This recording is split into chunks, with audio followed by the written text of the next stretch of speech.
All right, so we're in downtown Cairo. This is the last night. We have Susan and Kim left. We are in a very ordinary Egyptian restaurant called, I'm going to kind of shift it that way for you. We're in a very ordinary Egyptian restaurant called Ged in downtown Cairo. And Kim was having some thoughts as we were walking around Cairo today, so I wanted to invite you to kind of share them, things that surprised you about being here. So before we go on to that, I just had a delicious Egyptian pizza. That was way too big for me to eat, but it was delicious. It's my second Egyptian pizza. What's different about Egyptian pizza from American pizza? There's a top and a bottom crust, and it's stuffed in the middle with all kinds of different things. But it's delicious, and so if you think you're going to miss out on your pizza while you're here, don't worry, there's plenty of pizza. So one of the thoughts that I had, because our mantourage has left us, and so we've been kind of on our own, spending the day in Cairo. And so the three women have been walking around the streets of Cairo unaccompanied by anybody, and it was totally safe.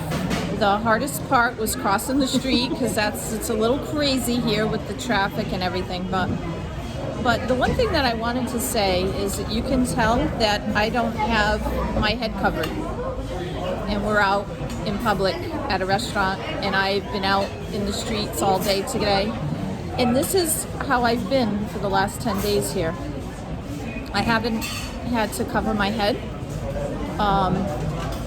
I have not had any unwanted attention because my head wasn't covered. No one has yelled anything at me or made me feel uncomfortable or threatened in any way. So I wanted to articulate that because that was one of the things that I don't want to say I was concerned about it, because if Wendy said I needed to put a headscarf on, I would do it. But I know a lot of American women are probably wondering if they come to Egypt, if that's something that's going to be required of them. And it is not at all. So as you can see, yep, there she goes. No, and we were head even covered. talking earlier about the pools. We've still got Susan here. and Susan doesn't have her head covered either. No, she does not. And you see we're in the age of Corona, and we've got all the waiters with the masks on and gloves on. When you're in the hotels, there are pools at the hotel, and people can put on bathing suits and swim at the hotel while we're here. And my advice to our group was really to, kind of have your skin covered, not be like have stuff hanging out, just because you'll be able to blend in more and be more comfortable and kind of blend in with the locals, because our trip is really about not only seeing the amazing things that are here in Egypt, which there are a ton of them, but also really getting to understand the modern culture, not just the ancient culture, but what it's like for people who live here now. And I think we've accomplished that really well. Like Kim was just saying that she feels like she's going to miss people. She's made some Egyptian friends here.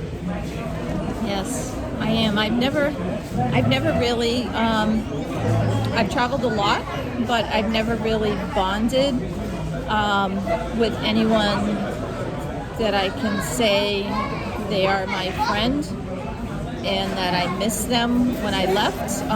But I am going to dearly miss everyone. I already have. We've already parted with some of our new Egyptian friends, and I already miss them. So I look forward to seeing them again. Awesome. Thank you. Do you have anything you'd like to add? No? Just say bye. Bye. We're enjoying tea with mint, as usual.